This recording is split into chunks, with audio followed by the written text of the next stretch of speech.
May kwento lang ako sa'yo. Sasabihin ko na ba o hindi?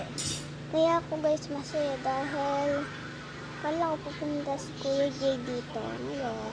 Ngayon, may kwento ako sa inyo. May kwento guys ako sa inyo. Ako nga pala si Princess at nakilala nyo naman diba ako yun. Nagana ako. Ako nga pala si Princess at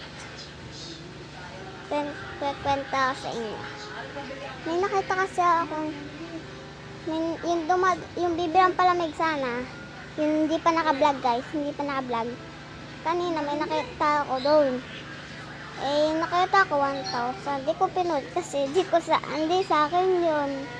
Tapos gusto ko pulutin pa sa ipon ko pero hindi pwede dahil hindi sa akin yun. Binigay ko na lang sa iba. Yun lang guys, babae.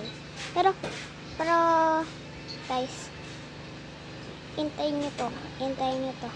I-upload ko yung mga aking binidyo dito guys.